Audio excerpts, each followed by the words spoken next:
Bapa, sebentar kami akan mendengar firman-Mu, berbicaralah buat kami, pribadi lepas pribadi, menjadi pewahyuan yang kami terima dengan bahasa yang kami mudah mengerti.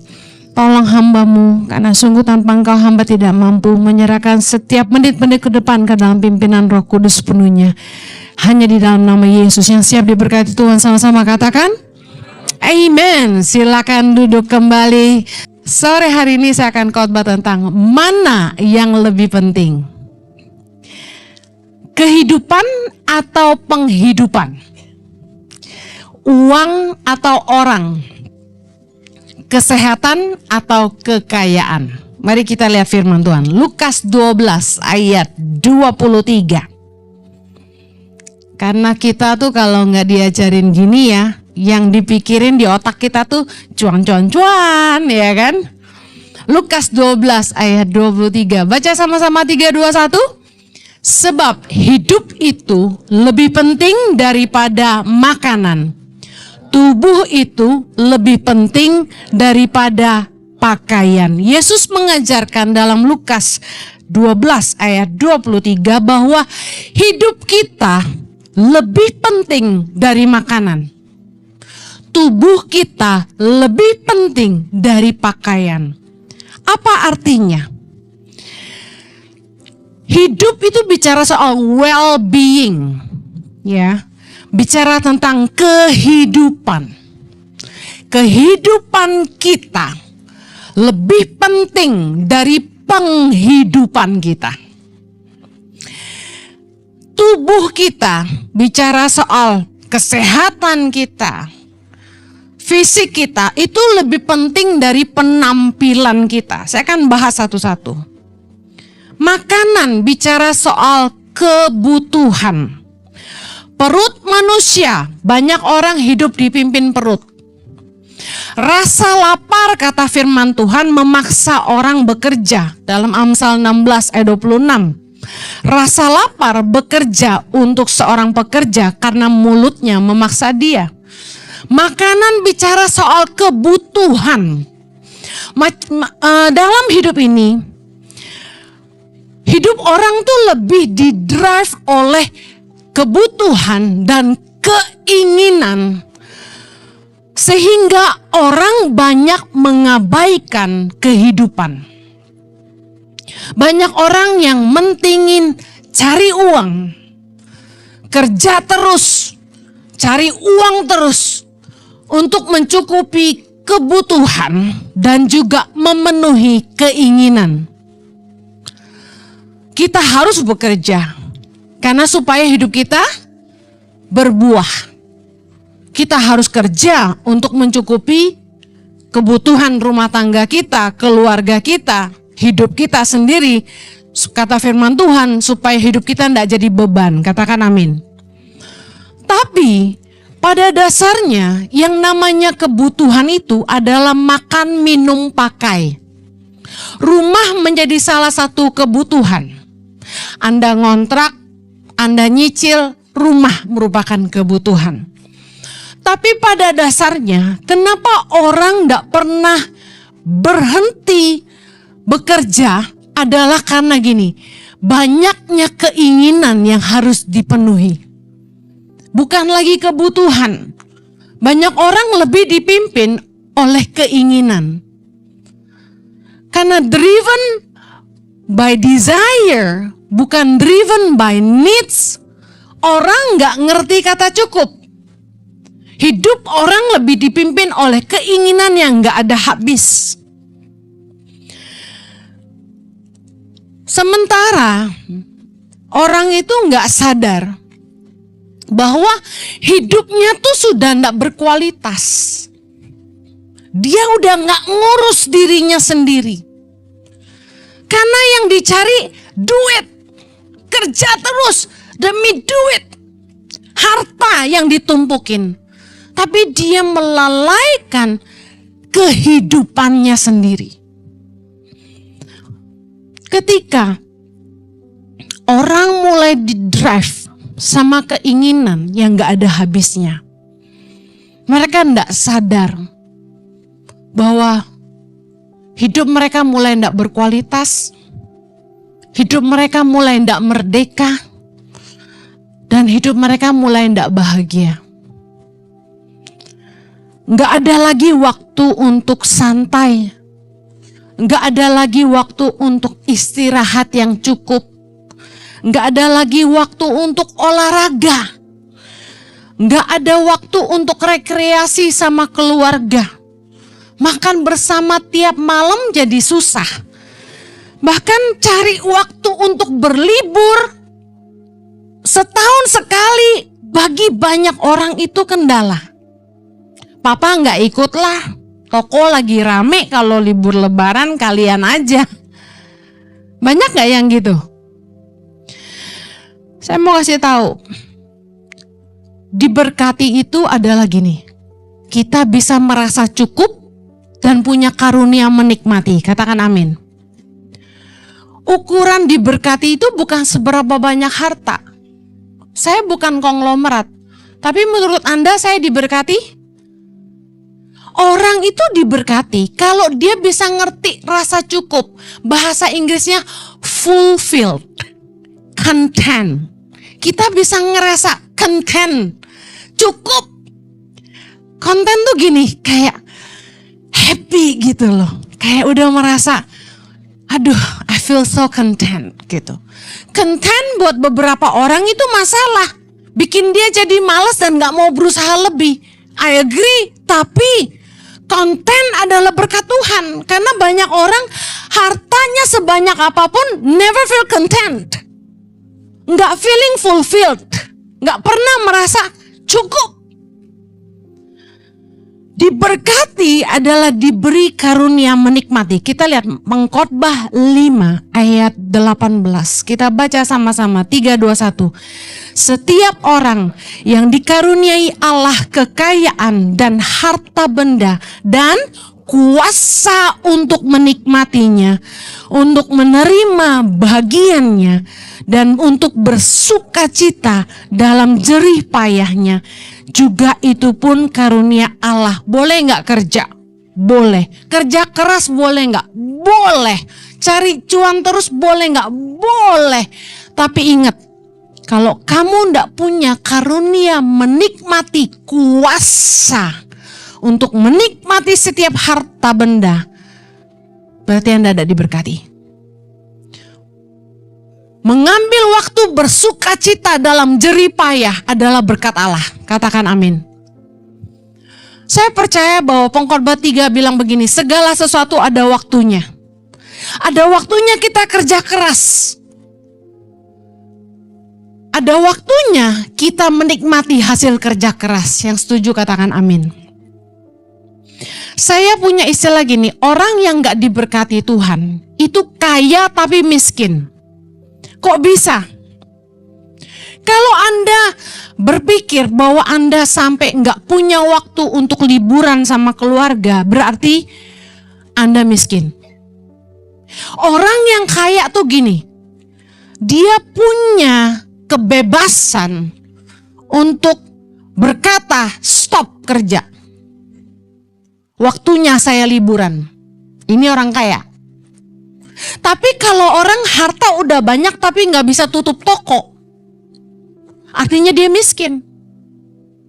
Sampai nggak bisa liburan itu kayak budak, diperbudak sama uang. Libur aja susah, tutup toko 3 hari berasa rugi. Anda harus tahu bahwa waktu kita jalan terus, kita nggak muda terus. Kita nggak sehat terus, kita suatu hari akan sampai di titik jalan mulai lambat. Kesehatan mulai menurun. Kita udah mesti jaga makan. Jangan sampai di titik itu Anda baru menyesal, kok belum ke Israel. Makanya Kanatur saya kasih tahu. Kalau orang mau berangkat ke Israel umur 60 tahun ke atas harus didampingi anaknya. Gua gak bisa nenteng mereka, saya bilang. Karena perjalanan ke Tanah Suci wajib bawa koper sendiri. Nggak ada private porter. Suami saya yang terganteng sedunia yang ngangkatin koper emak-emak. Jangan dong. Makanya mumpung masih sehat, kaki masih kuat, nabung buat pergi ke Tanah Suci. Amin. Kalau punya duit tuh jangan ke Jepang dulu, Eropa dulu, Tanah Suci dulu. Amen. Sentil sama Ibu Gembala. Banyak orang kaya tapi miskin. Lebih sayang uangnya daripada keluarganya. Lebih sayang uangnya daripada dirinya.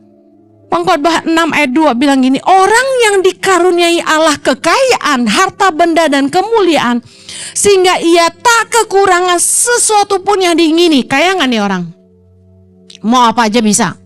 Tetapi orang itu tidak dikaruniai kuasa oleh Allah untuk menikmatinya, melainkan orang lain yang menikmatinya.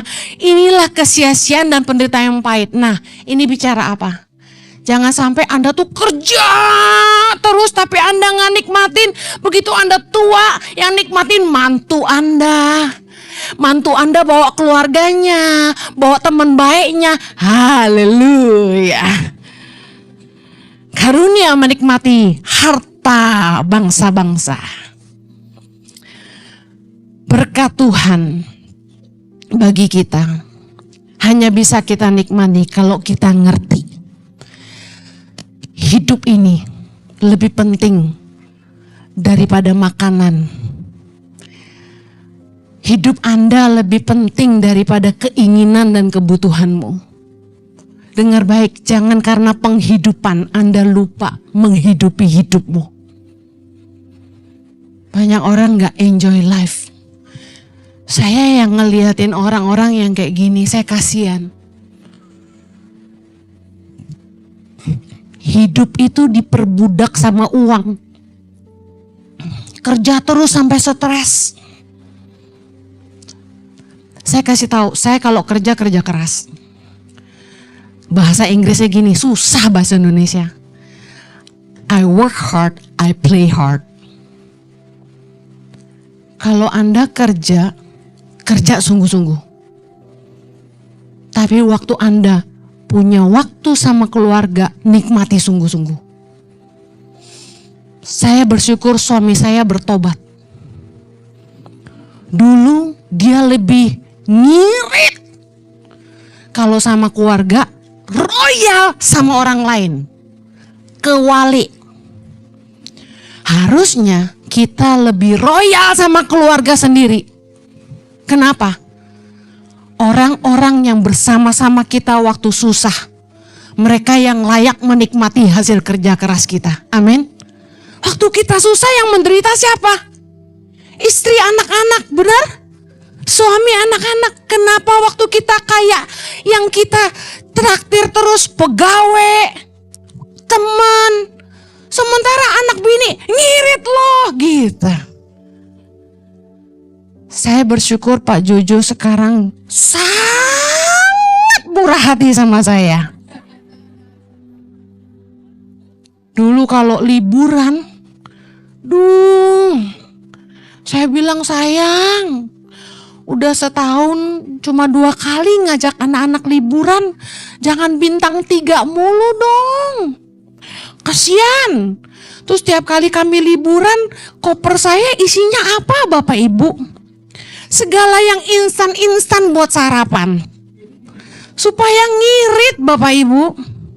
Saya perhatikan banyak orang yang sekali-kalinya bisa liburan sama keluarga, pelitnya minta ampun.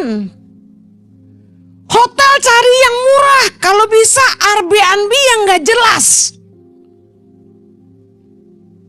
Makan, jangan breakfast di hotel, mahal, kue. Kita bawa sendiri dari rumah yang tinggal diseduh air panas.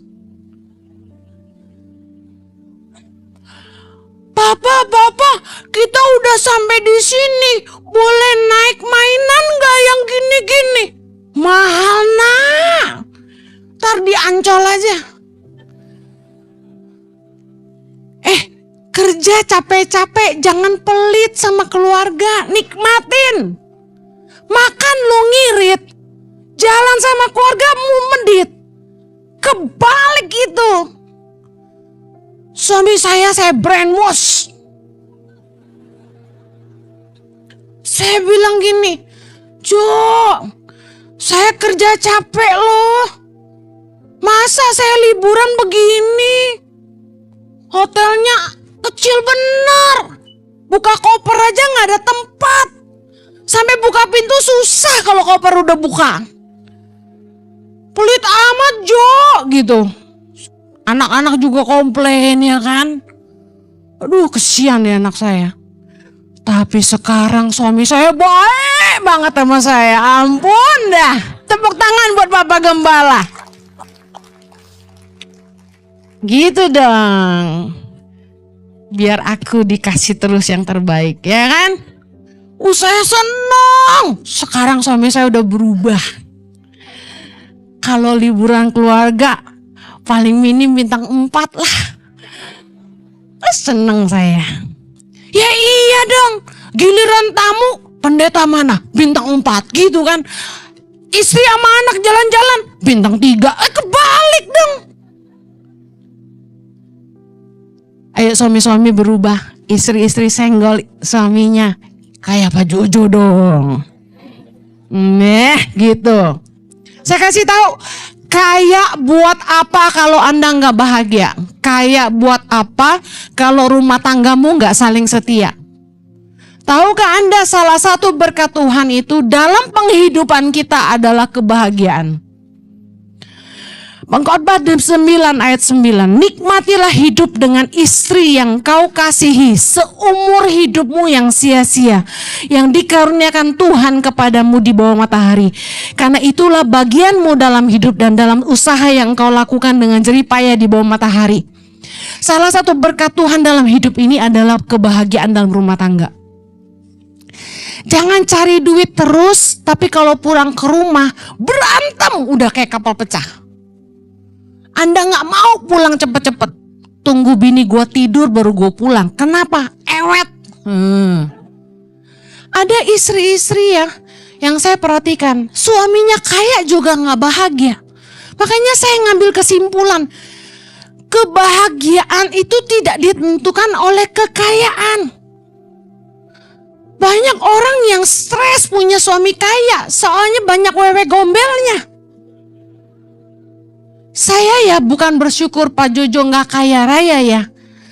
Paling enggak gini loh, gue tahu duitnya berapa. Karena kalau sampai berkurang gue tanya kemana gitu. Kalau ada laki-laki yang duitnya udah gak kehitung, Anda kan gak tahu simpenannya berapa. 5 jangan-jangan ya kan. Yuk lihat hidupmu. Apakah hidupmu lebih penting daripada keinginanmu? Jangan sampai Anda kerja terus, cari duit terus, rumah tangga ndak bahagia, hidupmu ndak bahagia. Sampai kerja terus gak punya waktu olahraga. Udah mekar kemana-mana, udah kolesterol naik tinggi, darah rendah, semua diborongin semua. Yuk, hidupmu lebih penting dari kebutuhanmu. Hidupmu lebih penting dari keinginanmu. Jangan sampai Anda hidup tidak memperhatikan apakah hidupmu berkualitas. Apakah Anda diperbudak sama uang? Punya waktu tidak liburan sama keluarga? Punya waktu tidak makan malam sama keluarga?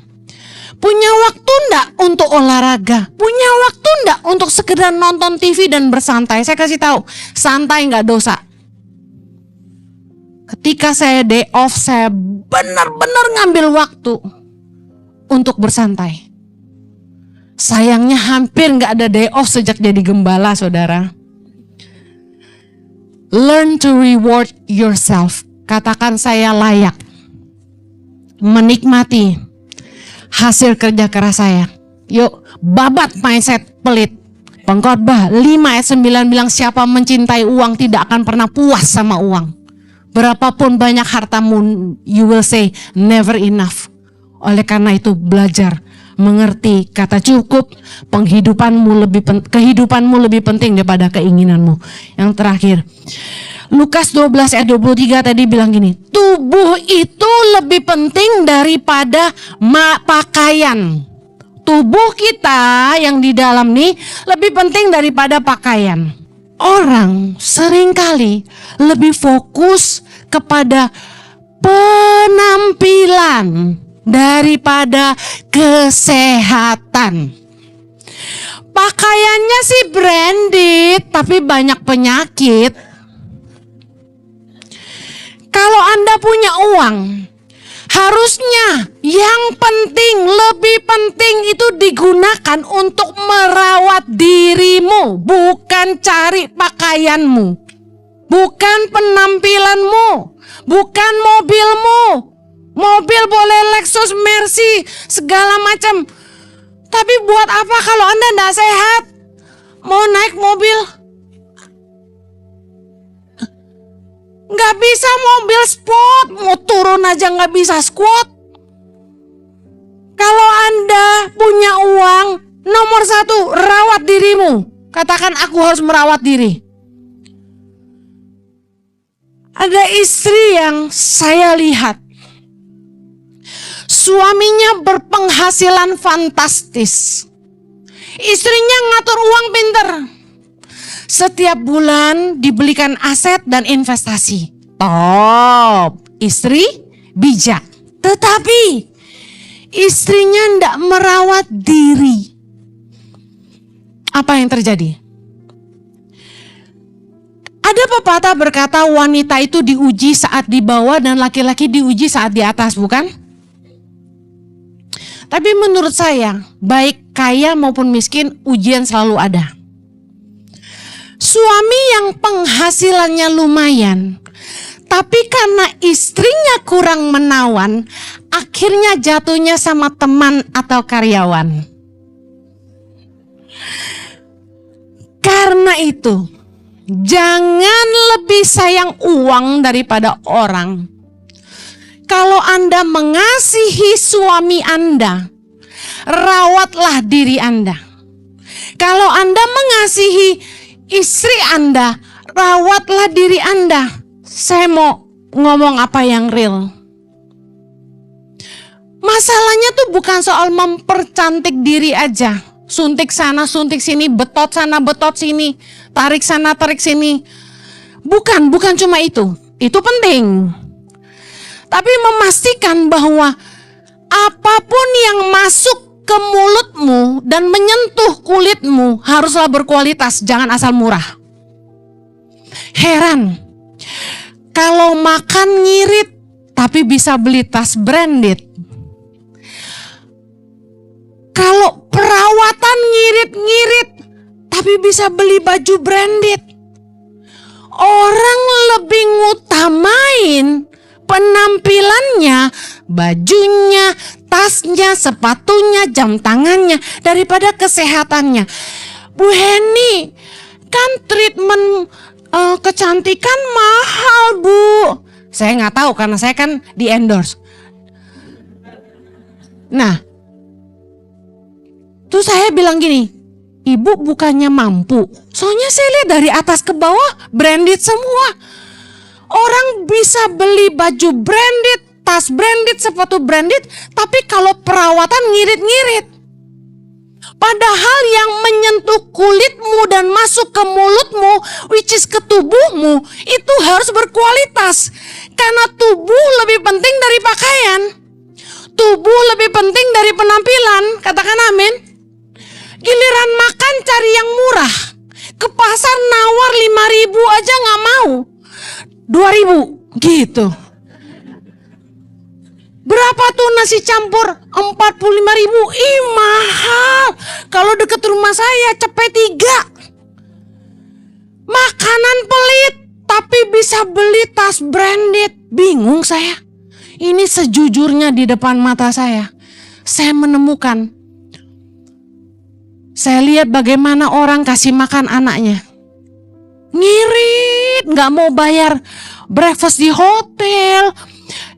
Semua yang instan-instan dikasih ke anaknya.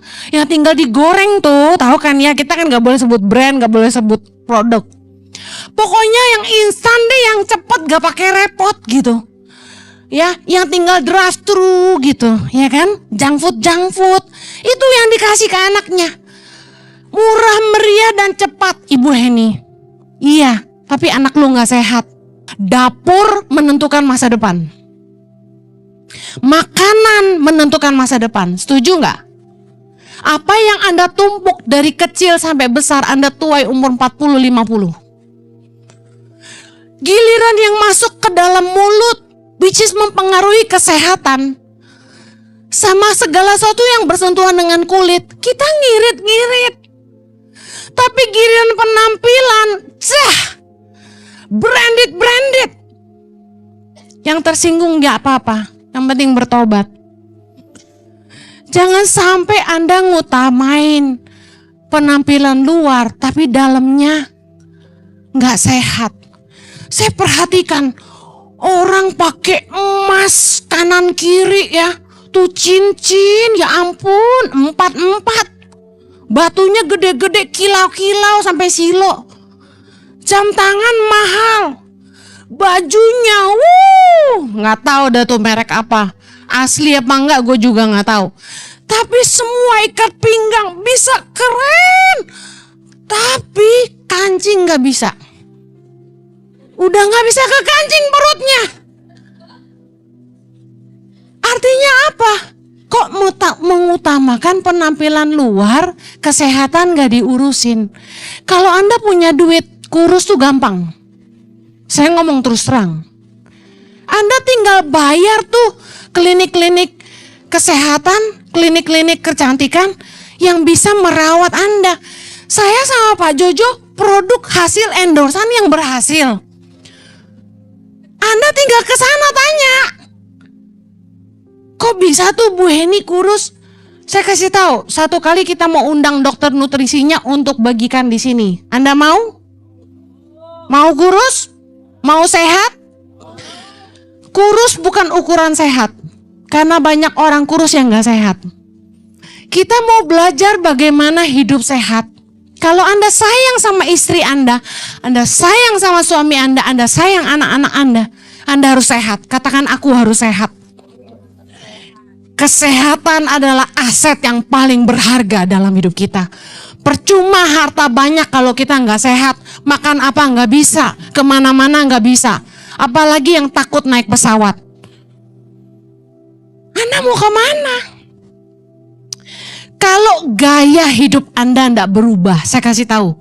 Semua harta yang Anda kumpulkan suatu hari akan habis untuk mengobati penyakit Anda. Anda nggak mau kan? Katakan tolak dalam nama Yesus. Katakan tubuh saya lebih penting dari penampilan saya. 3, 2, 1. Ukuran Anda sehat atau enggak adalah lihat perutmu. Lingkaran perutmu menunjukkan ketidaksehatanmu. Kita punya banyak PT di sini, ya. Aku kalau lihat dia di Instagram, aku keder. Aduh jauh Tuhan, bagaimana bisa sampai ke sana? Saya kasih tahu ya, semua orang malas. Saya juga malas olahraga. Tapi kita harus paksa demi sehat. Kita harus bangun budaya sehat. Build the habit.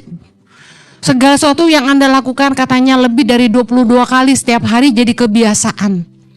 Saya pengen Anda sehat. Saya pengen punya jemaat yang kualitas hidupnya baik. Anda harus sehat. Anda gak boleh sakit. Jangan bikin cuan rumah sakit. Amen. Kurangi makan makanan yang tidak fresh, yang diolah. Masak. Beli yang fresh. Hindari minuman-minuman berwarna. Stop. Banyak minum air putih. Saya kasih tahu, saya kan suka ngopi. Kopi yang sehat itu tanpa susu, tanpa gula. Biasain. Kalau Anda sudah belajar, lama-lama bisa rasa manis di mulut Anda. Yuk, sehat yuk. Jangan minum yang bikin racun di tubuhmu. Beli vitamin juga jangan ngirit. Vitamin cari yang bagus, jangan sembarangan. Ingat baik-baik, apapun yang masuk ke mulutmu dan menyentuh kulitmu harus berkualitas. Jangan asal murah. Katakan amin. Ingatlah, harta kita tidak bisa kita bawa mati. Apa yang paling penting Yesus sudah ajarin kita. Hidup ini lebih penting dari makanan. Tubuh ini lebih penting dari pakaian, yang artinya kualitas hidupmu jauh lebih penting daripada keinginanmu dan segala kebutuhanmu. Jangan kejar harta terus sampai ndak urus hidupmu. Saya kasihan lihat orang-orang yang kerja sampai ndak bisa libur, kerja sampai sakit, stres sampai jantungan. Why do that to yourself? Enjoy your life. Amen. Ada waktu kerja keras, ada waktu untuk menikmati hasil kerja keras. Tubuh ini lebih penting daripada pakaian. Jangan mentingin penampilan hanya demi kesombongan. Urus tubuhmu baik-baik karena ini adalah bait Allah. Yang mau berubah katakan amin. Kita berdoa, Bapa di sorga, tolong kami semua supaya kami lebih bijaksana dengan hidup kami. Kami mau belajar ngerti apa yang Yesus ajarkan. Bahwa hidup ini lebih penting daripada makanan. Dan tubuh ini lebih penting dari pakaian. Beri hikmat buat kami masing-masing. Bagaimana kami belajar hidup sehat. Bagaimana kami bisa mengatur pola tidur, pola hidup kami, waktu kami untuk bisa istirahat cukup. Punya waktu dengan keluarga, punya hidup yang berkualitas, bisa punya kuasa menikmati hidup ini. Berkati setiap rumah tangga, supaya rukun dan bahagia. Kami tidak cekcok terus, ribut, urusan uang, urusan anak. Tapi kami bisa penuh kasih dan saling mengerti. Ada penerimaan yang besar dalam setiap rumah tangga. Ada kasih dan kemampuan mengampuni. Di dalam nama Yesus, kami yang mau hidup berkualitas, katakan amin. Tuhan memberkati. Bagi saudara-saudara yang diberkati Impact Community Indonesia dan ingin memberikan persembahan atau donasi, dapat disalurkan ke rekening Bank Gereja Impact Community Indonesia dan Yayasan Tangan Pengharapan serta QR Code BCA Mobile, GoPay, OVO, Dana, Shopee, dan link aja. Ibadah Gereja Impact Community Indonesia ada di setiap minggu. Anda bisa mengajak teman, keluarga, dan relasi untuk ikut beribadah bersama. Setiap ibadah disertai ibadah anak atau Impact Kids dan ibadah remaja. Dan bagi anak-anak muda, ada Impact Youth di Gereja Impact Community Indonesia. Mari bersama-sama untuk datang dan mengikuti 60 Minute Worship secara onsite setiap Rabu malam pukul 19.30 waktu Indonesia Barat, langsung di Gereja Impact Community Indonesia, Mall of Indonesia lantai P3. Mari bawa keluarga dan ajak orang-orang yang Anda kasihi. Impact Community